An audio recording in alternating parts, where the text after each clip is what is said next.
प्रथमतः सर्व पत्रकार बंधू या ठिकाणावरती उपस्थित राहिल्याबद्दल समाज बांधवांच्या वतीनं मी प्रथम सर्व पत्रकारांचं हार्दिक असं स्वागत करतो। भीम आक्रोश लढा जो आहे हा लढा भिगवण या ठिकाणावरती डॉक्टर बाबासाहेब आंबेडकरांची प्रतिमा कार्यक्रमामध्ये न लावल्याच्या संदर्भामध्ये हा विषय सुरू झाला आणि आज या ठिकाणावरती धरणे आंदोलनाच्या माध्यमातून या आंदोलनाची पुढची दिशा आम्ही ठरवत आहोत। 15 ऑगस्टला याच ठिकाणावरती डॉक्टर बाबासाहेब आंबेडकरांची समाज बांधवांच्या वतीनं आम्ही बाबासाहेब आंबेडकरांची प्रतिमा तहसीलदारांना भेट दिली। ज्या महसूल विभागाने हा कार्यक्रम भिगवण या ठिकाणावरती आयोजित केला त्या कार्यक्रमाच्या ठिकाणावरती आणि ज्या महसूल विभागाचे प्रमुख म्हणून तहसीलदार यांना आम्ही ती प्रतिमा भेट देऊन त्यांनी केलेल्या कार्याचा निषेध म्हणून ती भेट दिलेली वस्तू आहे। पण ती बाबासाहेब आंबेडकरांची प्रतिमा सर्व शासकीय कार्यालयामध्ये लावलीच पाहिजे। त्याचप्रमाणे डॉक्टर बाबासाहेब आंबेडकरांची प्रतिमा ही सर्व शासकीय कार्यक्रमांमध्ये सुद्धा पूजनीय असली पाहिजे, ती कार्यक्रमामध्ये घेतली पाहिजे। अशा पद्धतीचा GR आणि राज्यपत्र किंवा गॅजेट या पद्धतीचं राज्य सरकारने आणि केंद्र सरकारने काढलं पाहिजे।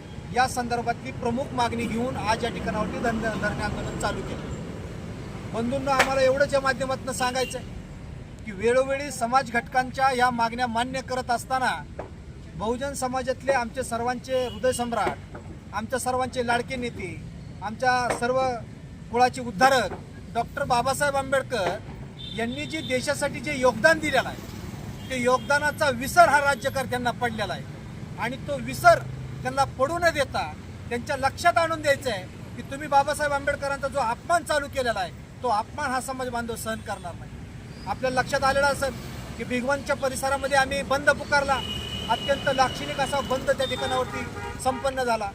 सर्व समाज घटकातल्या लोकांनी त्या ठिकाणावरती त्या मोर्चाला, त्या बंदला प्रतिसाद दिला आणि 15 ऑगस्टच्या दिवशी सुद्धा आम्ही या ठिकाणावरती भीम घोषणा देऊन बाबासाहेब आंबेडकरांचा विजयाच्या घोषणा आम्ही त्या ठिकाणावरती दिल्या। त्याही वेळेस अत्यंत समाज बांधवांनी आम्हाला सपोर्ट केला। ही आमची घटना कशासाठी आहे?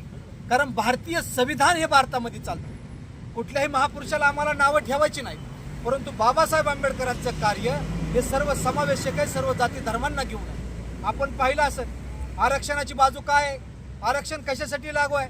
तर आरक्षण वंचित शोषित पीडित समाजाला त्यांना समानतेची वागणूक देण्यासाठी आणि त्यांना समान संधी मिळवण्यासाठी आरक्षण आहे। पण आज राज्य सरकार असेल, केंद्र सरकार असेल, हे काय करतंय तर आरक्षण एक नसते नाबूद करण्याचं काम चाललंय, खाजगीकरणाचं काम चालू आहे। त्याच्यामुळे आरक्षणाची बाजू आता कमजोर होताना दिसते आणि म्हणून आमच्या याच्यामध्ये दुसरी मागणी अशी आहे की डॉक्टर बाबासाहेब आंबेडकरांनी दिलेलं जे आम्हाला आरक्षण आहे ते SC ST साठी विशेष प्रावधान आहे आणि म्हणून ते खाजगी सेक्टरमध्ये सुद्धा, खाजगी विभागात सुद्धा त्या आरक्षणाचा लाभ आमच्या SC STच्या समाजाच्या लोकांना भेटला पाहिजे, आमच्या OBC बांधवांना त्याचा लाभ भेटला पाहिजे। आणि ते देत असताना जी 2004-2002च्या दरम्यानची जुनी पेन्शन योजना होती ती सुद्धा आमच्या SC STच्या लोकांना मिळालीच पाहिजे।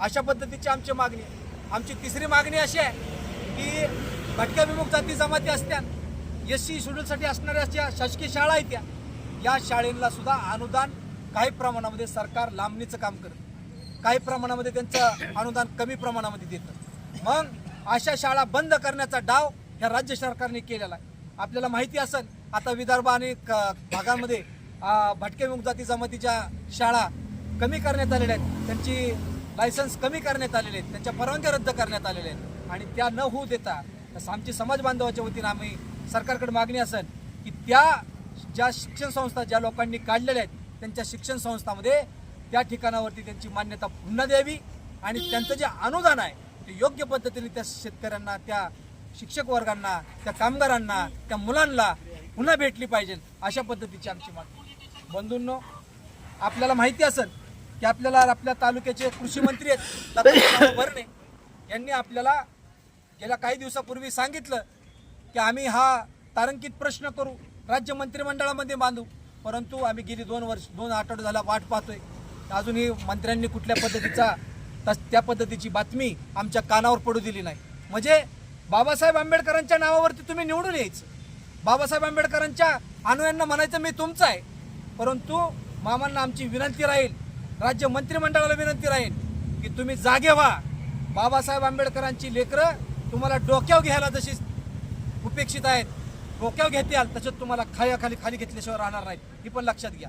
कारण समाज हा काय दुबळा नाही, आर्थिक बाजू आमची सक्षम नसेल एक बार, पण आम्ही शिक्षण आणि प्रगत आहोत. या देशामध्ये सर्वात जास्त शिक्षणाचा जर स्तर कोणाचा असेल तर बौद्ध समाजाचा आहे. आमच्यामध्ये क्रांती आहे, संघर्ष आहे आणि म्हणून आमच्या लढाई या बाबासाहेब आंबेडकरांच्या प्रतिमेसाठी आहे. आज प्रतिमेचा अपमान केला जातोय. देश पातळीवरती, राज्य पातळीवरती, बऱ्याच ठिकाणावरती कार्यक्रमामध्ये बाबासाहेब आंबेडकरांची प्रतिमा जाणून बुजून लावली जात नाही. हा मनोवादी विचार आहे आणि हा मनोवादी विचार आम्हाला खोडून काढायचा आहे. आंबेडकरी विचारच आम्हाला देशामध्ये पुढे आणायचा आहे. शाहू फुले आंबेडकरांचा विचार या महाराष्ट्राने पोषित केलेला आहे, पण बाबासाहेब आंबेडकरांनी या सर्व समाज घटकांना न्याय द्यायचं काम केलेलं आहे. म्हणून केंद्र शासनाने, राज्य शासनाने आणि या सर्व सरकारने आमची अपेक्षा आहे की त्यांनी हा लवकरात लवकर गॅजेट तयार करावं, राजपत्र तयार करावं. जर नाही केलं तर आम्ही आझाद मैदानावरती एक भव्य दिव्य मोर्चा काढू आणि त्या ठिकाणावरती तुम्हाला चळूचं पळूचं करू, या पद्धतीची घोषणा आहे. तहसीलदार साहेबांनी प्रतिमा लावली आहे, त्यांच्या नेमकी कोणती कारवाई करण्याची मागणी? आम्ही तहसीलदार साहेबांवरती निलंबनाची कारवाई करावी, त्यांच्यावरती कडक कारवाई करण्यात यावी अशा पद्धतीची मागणी केलेली आहे. त्या विशिष्ट अधिकाऱ्यांना आम्ही त्यांच्याबद्दलची माहिती दिलेली आहे. त्यांची चौकशी आणती, त्यांच्यावरती काय कारवाई होती आम्ही हे त्याचं पाहून घेऊ. परंतु जर त्यांच्यावरती योग्य कारवाई झाली नाही, कारण हा कुठल्या जातीचा पंथाचा अजिबात विषय नाही, हे कोणती तरी एका मागासवर्गीय समाजाचे तहसीलदार आहेत म्हणून त्यांच्यावरती कारवाई होईल अशा अजिबात नाही. 288 मतदारसंघामध्ये अशा पद्धतीचा कार्यक्रम झाला आहे आणि त्या कार्यक्रमामध्ये बाबासाहेब आंबेडकरांची प्रतिमा लावली गेली नाही. म्हणजे काय नेमकं तुम्हाला सामाजिक न्याय विभाग आहे, या सर्व ज्या ठिकाणावरती GR आहेत, केंद्र शासनाचा GR आहे, कर्नाटक सरकारचा GR आहे, चेन्नईचा GR आहे, कलकत्त्याचा GR आहे, असं असताना सुद्धा आपल्याला महाराष्ट्रामध्ये या पद्धतीची कुठलीही कारवाई होताना दिसून येत नाही. मग ज्यांनी हा निष्काळजीपणा केलाय, शिस्तभंग केलेला आहे, त्या सर्वांवरती कारवाई झाली पाहिजे. आणि म्हणून बाबासाहेब आंबेडकरांचा विचार आम्हाला पुढे न्यायचा आहे आणि समाज बांधवांना या माध्यमातून आमचे आव्हान आहे की ही लढाई तुमच्यासाठी आहे, तुमच्या अस्तित्वासाठी आहे, तुमच्या कामासाठी आहे, तुमच्या पोरांच्या भविष्यासाठी आहे. जर तुम्हाला आता जागा नाही तुम्ही झाला आणि जर बाबासाहेब आंबेडकरांच्या उपकाराची परतफेड करण्यासाठी जर तुम्हाला आज शोषलं नाही, जमलं नाही, तर तुमच्यासारखे नालायक माणसं आम्हाला महाराष्ट्रामध्ये दिसून येणार नाही. म्हणून समाज बांधवांना माझे आव्हान आहे की आपण ह्या आंदोलनामध्ये सहभागी व्हा आणि ह्या मोर्चामध्ये सहभागी. कुठल्याही जातीचा, धर्माचा, पंथाचा मोर्चा नाही, भीम आक्रोश मोर्चा आहे. ह्या मोर्चाचं नाव भीम आक्रोश आहे. हा का आक्रोश मांडायची वेळ आमच्यावरती आली तर हे राज्य सरकार आहे अशा पद्धतीचा आम्हाला खोडसरपणा करत आहे. समाजातल्या वंचित घटकांना, शोषित घटकांना न्याय दिला जात नाही. आणि मग काय केलं पाहिजे तर भीम आक्रोशच्या माध्यमातून एकच लढा आम्ही उभा करू शकतो, तेही बाबासाहेब आंबेडकरांच्या नावाखाली. आणि बाबासाहेब आंबेडकरांना न्याय देण्या इतकंपर्यंत आम्ही कुणीही सक्षम नाही, परंतु बाबासाहेब आंबेडकरांची प्रतिमा लावण्यापर्यंत, GR काढण्यापर्यंत तरी समाजाने एकजूट दाखवली पाहिजे आणि त्या ठिकाणावरती एकत्र आलं पाहिजे अशा पद्धतीची मागणी. राज्यातील महत्त्वाच्या आणि आपल्या भागातील ताज्या बातम्या पाहण्यासाठी आजच आमच्या विश्व 24 न्यूज चॅनलला यूट्यूबवर सबस्क्राईब करा आणि बेल आयकॉन प्रेस करा.